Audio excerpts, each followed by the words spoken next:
शक्ति है।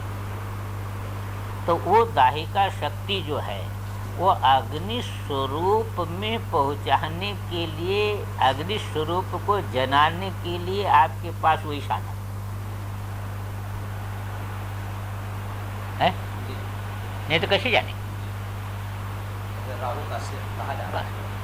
कहा जाता है। ऐसे देखिए, यही गरम लगा तभी अग्नि है, गरम कहाँ से लगा? आप देखो वो शक्ति है ना, शक्ति के साथ आपका संबंध हुआ।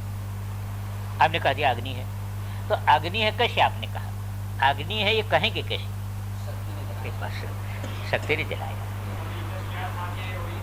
है।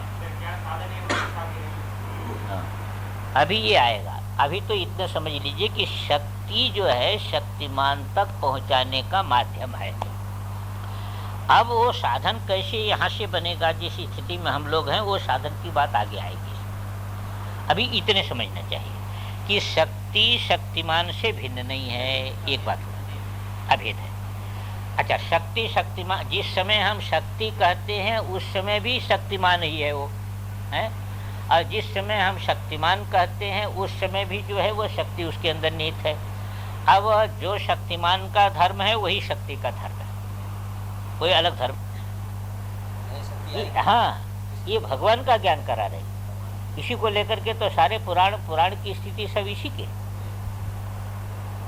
कि वो एक एक दृश्य उसी का ज्ञान कराता है। वह अनुस्यूत है, इसमें अनुस्यूत है तो उसी का ज्ञान कराता है।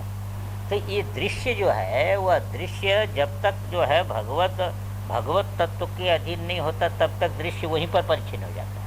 अब भगवत संबंधित हो जाता है तो ये दृश्य क्या होता है कि उसका स्मरण दिलाता है, तो उसकी स्मृति का हेतु बन जाता है। तो यह कहते हैं कि शक्ति यही करती है और कुछ नहीं। इसी बात को कहा कि केवलम ज्ञान सत्तायाम प्रारंभोयम प्रवेशने है, ज्ञान सत्ता में, अग्नि ज्ञान सत्ता के प्रवेश में यही आरंभ है। इसके बिना प्रवेश कैसे करेंगे आप हैं? अरे भाई, दाहिका शक्ति के बिना आप अग्नि में प्रवेश कैसे करेंगे? अग्नि ज्ञान में प्रवेश आपका हो नहीं सकता। तो अग्नि ज्ञान में जो प्रवेश है ये शक्ति के माध्यम से। ये एक रहस्य है भारतीय परंपरा का, सब जगह जितने उपासना शास्त्र है सब में यही रहस्य। ये राधा की कृपा हो तब कृष्ण का दर्शन हो, सीता का कृपा हो तब दर्शन हो, देवी की कृपा हो तो महादेव का दर्शन हो। ये जो बातें हैं स्थूल रूप में कही जाती हैं, उसमें रहस्य यही है। उसमें रहस्य यही है कि जैसे मान लीजिए कि मुख से हम बोलते हैं तो बोलने से ज्ञान हो जाता है। हमने कहा घट, तो घट का ज्ञान हो गया आपको है? ऐसी जो है ये शक्ति का परामर्श जो है यही शक्तिमान को का ज्ञान करा देता है। शक्ति परामर्श ही शक्तिमान का ज्ञान। इसलिए कहा इसको मुख, इसको कहा शैवी मुख। इस शक्ति का नाम है शैवी मुख, शिव को जनाने का, ये शिव के जनाने का द्वार है। ये चीज बन, अब इस चीज को आगम में विभिन्न तांत्रिक परंपराओं में बड़ी रहस्यात्मक ढंग से ले लिया। अब वो इतना रहस्यात्मक व्यवहार में ले लिया कि लोग उसको जो है समझ नहीं सकते। कारण तत्व, यहाँ जितना कारण तत्व है वो कारण तत्व और आनंद तत्व, यही आनंद से इच्छा ज्ञान क्रिया हो, वो उसको ले करके और जो है सत्ता में पहुंचा। ये जो साधन परंपरा बनी इसमें बहुत जगह जो है वो दोष आ गया। अब कहते हैं देखिए, वो दृष्टांत दे दिया, इसी को शक्ति का परिभाषा देखिए आपके टीका में दिया होगा। फल भेदाद आरोपित भेद पदार्थात्मक शक्ति दिया है। फल भेदाद आरोपित, फल भेद से उसमें भेद का आरोप होगा, समझे ना? फल भेद से आरोप होगा। तो फल भेदात आरोपित भेद पदार्थात्मक, जिसमें फल भेद से आरोपित भेद है, ऐसा पदार्थ का नाम क्या है? शक्ति। अब दार्ष्टान्तिक में देखिए, सत्यावस्था प्रविष्टस्य निर्विभागेन भावना तदासौ शिवरूपी स्यात् शैवी मुख मिहोच्यते। कहते सत्य अवस्था प्रविष्टस्य, जो पराशक्ति रूप अवस्था में जब आपको प्रवेश हो जाएगा, प्रवेश कैसे होगा आगे साधन बताए, आगे साधन बताए।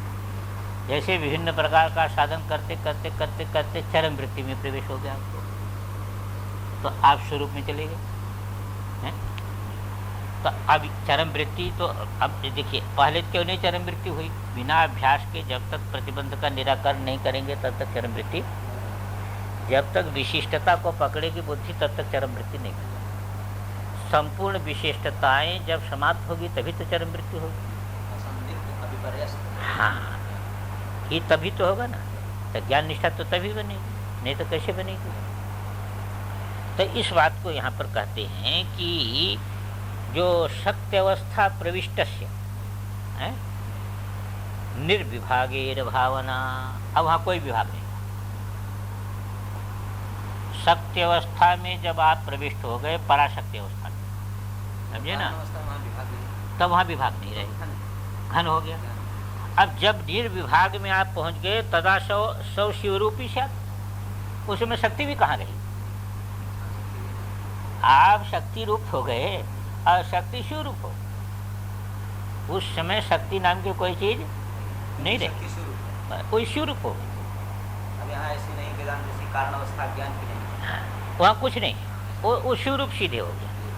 तो तदाशव शिव रूपी शायद, इसीलिए शैवी मुख मिहोच्यते, इसलिए इस शक्ति का नाम है शैवी मुख, शिव को जनाने वाली। जैसे मुख किसी चीज को वाणी से जना देता है, ऐसी शक्ति शिव रूप बना देती है, शिव रूप में प्रवेश कर। ये द्वार है, ये क्या है, द्वार है, इसके माध्यम से आप पहुंचते हैं। ये कहीं नहीं, जैसे चरम वृत्ति ये द्वार है, किसमें द्वार है, साक्षात्कार। अब साक्षात्कार स्वरूप तो सदा है, वो सदा साक्षात, पर चरम वृत्ति उसमें द्वार हो। तो जैसे चरम वृत्ति द्वार है, इसी को ये कहते हैं, ये जो शक्ति है, पराशक्ति है, ये पराशक्ति द्वार है, अपरोक्षानुभूति का द्वार है। दोनों भिन्न भाई आपके जो है, इसलिए है कि वहाँ तो आपका वेदांत प्रक्रिया अलग है, वहाँ तो प्रक्रिया अलग है ना, यहाँ वहाँ तो जो है वह शक्ति की कल्पना बाद में है, इसलिए प्रक्रिया अलग है। पर यहाँ जो है वह इस प्रकार जो है वह नहीं लेते। ये माया इत्यादि तो बहुत बाद का, उसका कार्य से वही जो है पराशक्ति कार्य के कारण माया रूप करके कही गई, और जो अभिन्न है सदाशिव रूपा है, वो जो है वही मूल है, वही चरम वृत्ति है। तो ये दोनों की प्रक्रिया में अंतर है, पर मूल में यही है कि जैसे आपकी जो चरम वृत्ति है, अब चरम वृत्ति में क्या होगी, अब बुद्धि बाधित हो गई कि नहीं, बुद्धि कहाँ रही, ये है भाई, चरम वृत्ति में बुद्धि में सभी विशिष्टताएं खत्म हो गई है, तो पूरा हम रूप हो गई कि नहीं, ये शक्ति का स्वरूप हो जाएगा, चरम वृत्ति ये शक्ति का स्वरूप हो जाएगा। हाँ हाँ, वही जाएगा। तो यहाँ पर भी तो वहाँ से देखिए, चरम वृत्ति को जो स्वीकार किया, जो समाधि को स्वीकार किया है, वो शक्ति ही तो है ना, वो शक्ति से अतिरिक्त क्या है, अरे बुद्धि आदि शक्ति से अतिरिक्त क्या है। अब बुद्धि जब तक संकुचित, अब साधन क्यों करना पड़ता है कि बुद्धि अभी जो है वह परिच्छिन्न को ग्रहित कर रही है, साधन करते करते करते करते करते करते बुद्धि अपने पर रूप में आ गई। जब अपने पर रूप में आ गई वो है, तो वहाँ पर बुद्धि पृथक नहीं रही, क्योंकि वहाँ पर चित्तम छिदित जानी या तकार रहित मेधा, तकारो विषयाध्यास, विषयाध्यास छूट गया, तो चित्त में जो एक तकार था खत्म हो गया, तो चित्त हो गया। अब देखिए, अब वो ब्रह्म रूप हो गया। हाँ, भाई मेरा कहना है कि एक प्रक्रिया में बताता हूँ, वेदांत में चरम वृत्ति का स्वरूप क्या होगा? बस निर्विशेष ब्रह्म ही स्वरूप बनेगा। जो यहाँ पर पराशक्ति का स्वरूप बनेगा वही आप में चरम वृत्ति का स्वरूप बनेगा।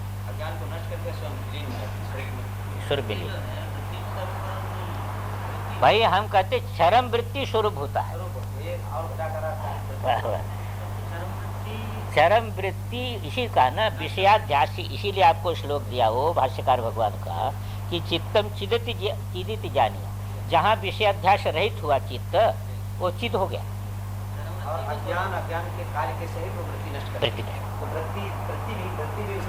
वृत्ति नष्ट भाई खुद नष्ट हो जाएगी। यहाँ भी तो नहीं, यहाँ भी तो क्या होगा, वहाँ आप कहेंगे नष्ट हो जाएगी, यहाँ नष्ट नहीं कहेंगे, उसमें स्व-विश्रांत। यहाँ नष्ट शब्द नहीं कहेंगे, क्योंकि नष्ट उसको कहेंगे कि यदि वो उद्भूत हो, और पराशक्ति उद्भूत शक्ति नहीं है, ये भी स्व-विश्रांत है, वो विलीन इतने हैं, वे इतने हैं। अरे नाश जहाँ पर विवर्त में नाश और क्या है?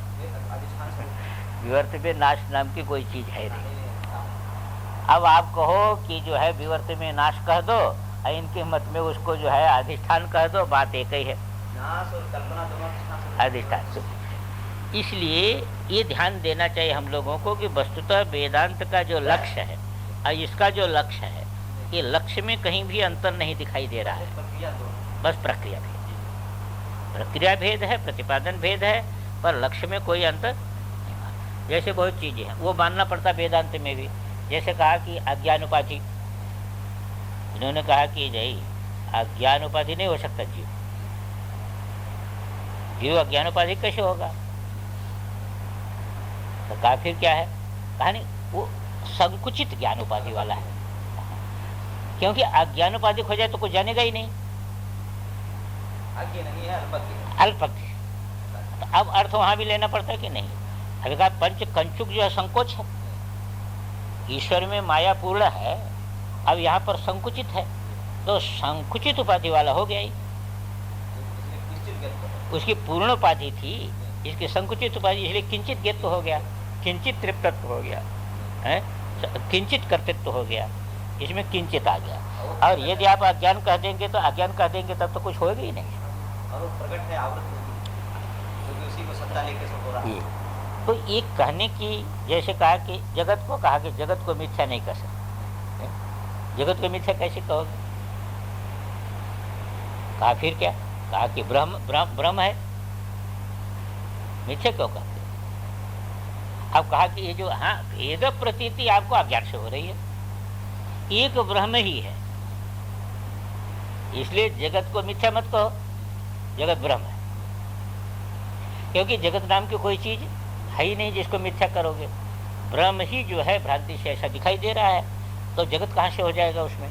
तो अब एक प्रकार के कथन की शैली है, बस कथन की शैली है। एक यहाँ पर हमारे जो है वह प्रवचन कर रहे थे महात्मा, तो उन्होंने कहा कि वेदांती लोग जो है, कहा कि देखो उसमें जगत गुरु शब्द आ गया, जगत गुरु शब्द,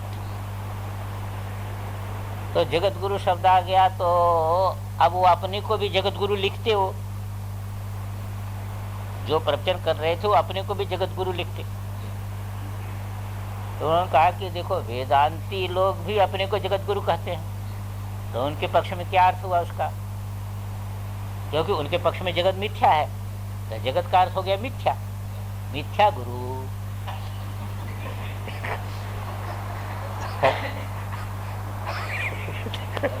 अब देखो कैसे करता है वो, जगत को तो मिथ्या कहते हैं, तो उनके जगत गुरु का अर्थ हो गया मिथ्या गुरु। अब कोई कहे कि तुम भी तो जगत गुरु लिखते हो, हम तो जगत गुरु लिखते हैं कि जगत गुरु यस्य,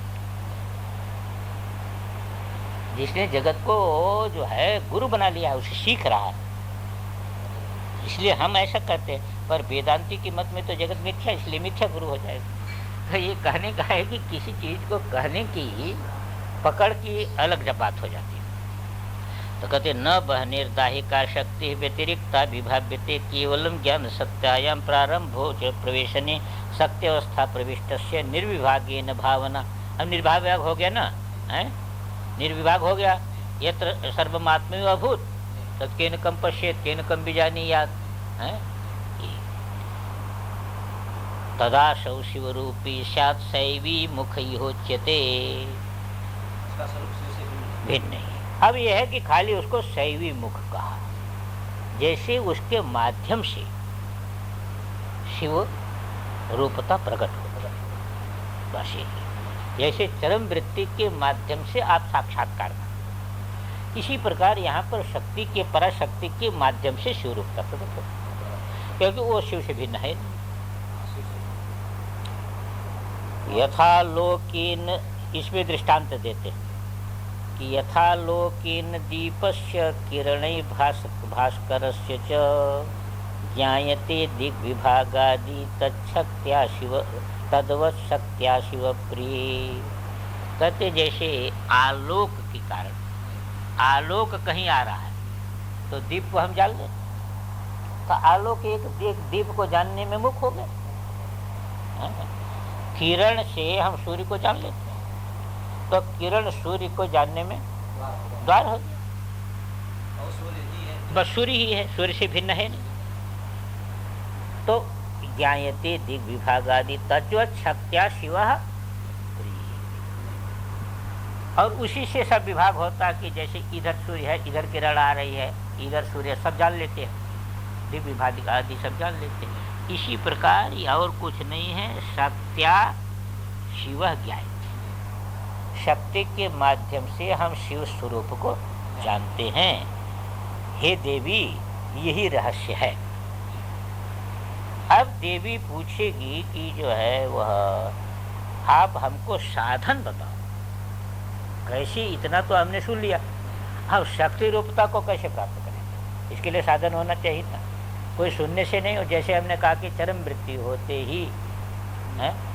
अब देखिए वेदांत में भले आप समझ लो, चरम वृत्ति किसकी है, बुद्धि की ही है, बुद्धि आपके पास है, और चरम वृत्ति होते ही स्वरूप साक्षात्कार है, बुद्धि आपके पास है, पर चरम वृत्ति नहीं हो रही। बुद्धि आपके पास है ना, पर चरम वृत्ति नहीं हो रही, यही प्रतिबंध है। और क्या प्रतिबंध है? अरे बुद्धि यदि किसी विषय का आश्रय न ले तो चरम वृत्ति हो गई। ध्यान में आए कि नहीं? बुद्धि परिच्छिन्न के आश्रय से रहित हो जाए और अज्ञान में न जाए, अंधकार में न जाए, कारण में लीन न हो, तो चरम वृत्ति हो गई। और क्या चरम वृत्ति है बोलो? कारण जो अज्ञान है उसमें लीन न हो और किसी विषय को न पकड़े, किसी विषय को न पकड़े, इसी का नाम चरम वृत्ति है, इसी का नाम चरम वृत्ति है। अभी शक्ति को हम, अच्छा इनके मत में देखो, अभी जो पराशक्ति है, पराशक्ति व्यापक है, जैसे तत्व व्यापक है ऐसे पराशक्ति भी व्यापक है, पर हम पराशक्ति को तत्त कार्यों से पकड़ रहे हैं, तत्त कार्यों से पकड़ रहे हैं, इसलिए पराशक्ति में हमारा प्रवेश नहीं हो रहा है।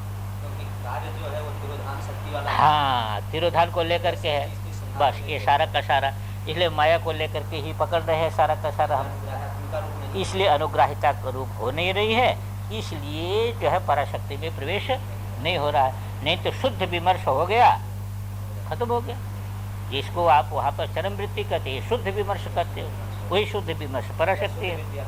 शुद्ध विद्या कहो, शुद्ध विमर्श कह लो, वही है। अनुग्रहात्मिका शक्ति कर लो, स्व स्वातंत्र कह लो, कुछ भी कहो, उसकी इच्छा होगी। हाँ, इसलिए अब देवी यहाँ पर साधन पूछती कि ये प्रश्न पढ़ देते हैं, समय हो गया कि देव देव त्रिशूलांक कपाल कृतभूषण दिग्देश कलना शून्या च व्यपदेश विवर्जिता यावस्था भरिताकारा भैरवस्योपलभ्यते कैरूपायैर्मुखं तस्य परादेवी कथं भवेत् यथा सम्यक् अहं वेद्मि तथा में ब्रूहि भैरव। का हे देव देव हैं, सभी तो देव हैं, पर उस चैतन्य आत्मा देव से के बिना कौन देव बन सकता है, इसलिए आप देव त्रिशूलांक हैं। बस इच्छा ज्ञान क्रिया देखिए, यही त्रिशूल जो है वो सारे विश्व को व्यक्त करके रखा है। महादाय का त्रिशूल है इच्छा ज्ञान, बस यही त्रिशूल, बस इसी में, यही उसके हाथ में। हाँ, जैसे देवी का आता है जब ध्यान, तो कहते हैं कि चित शक्ति ललिता देवी, कहते ललिता देवी कौन है, कहते चित शक्ति है, लौहित्यम तद विमर्शनम है, उसका जो विमर्श है, उसका जो उसमें विमर्श शक्ति, उसमें जो विमर्शन है, यही उसका लौहित्य है, जो लाल रंग है उसका शरीर का, लौहित्यम तद विमर्शनम। और कहते हैं रागो पाशः, अब देखिए इसी को लेकर के सारे जगत का शासन कर रही है, राग रूपी पाश उसने हाथ में रखा है, और द्वेषो अंकुशः, यह द्वेष रूपी अंकुश रखा है, यही अंकुश और पाश से सारे जगत को राग द्वेष से विद्ध कर दिया उसने। ये जो दो हथियार है, ये तो राग द्वेष से विद्ध कर दिया उसने है? और कहा कि मनो इक्षु धनु, ये मन रूपी धनुष है उसके पास, इक्षु बने गन्ने का धनुष, उसका गन्ने का धनुष, मीठा है ना मन। और पंच विषया पंच बाणा, ये 5 बाण हैं, बस मन और ये पंच विषय बाण और राग देश, इसी से सारे जगत को तो ये है ना। ऐसे त्रिशूल महादेव के हाथ में क्या है, बस इच्छा ज्ञान के यही त्रिशूल है? यही है, और जो है यही त्रिशूल है। और वो कैसा, कपालकृत भूषण। कपाल क्या है, कपाल जानते हैं? कपाल ये है कि जो ये परिच्छिन्न अनंत जो है ब्रह्मांड मालूम हो रहा है कि नहीं, जो भेद मालूम हो रहा है तमाम, ये खंड मालूम हो रहा है, खंड, यही मालूम हो रहा है खंड, यही है कपाल उसके हाथ। आपके टीका में दिया होगा क्या दिया है, कपाल स्वातंत्र, पहले देखिए, स्वातंत्र शक्ति स्फारित इच्छा दिया है, ये हो गए अरत्रय, इच्छा ज्ञान क्रिया, ये हो गया त्रिशूल। और समस्त वाचकात्मक जगत खंड रूप कपालई, समझे कि नहीं, चैतन्य स्वातंत्र अभिव्यंजकत्वात् कृतभूषण, उसी कपालों के द्वारा जो है कृतभूषण है, ध्यान में आया कि नहीं, क्योंकि चैतन्य से ही वह अभिव्यक्त है सब। हाँ, तो वो चैतन्य से अभिव्यक्त होने के कारण जो है वह क्या हो गया, उनका आभूषण हुआ, चैतन्य का आभूषण हो गया। क्या क्या, ये नाम रूपात्मक सारा का सारा जो जगत खंड है, ये चैतन्य का आभूषण है, कपाल। जैसे शिव का आभूषण हो गया कपाल,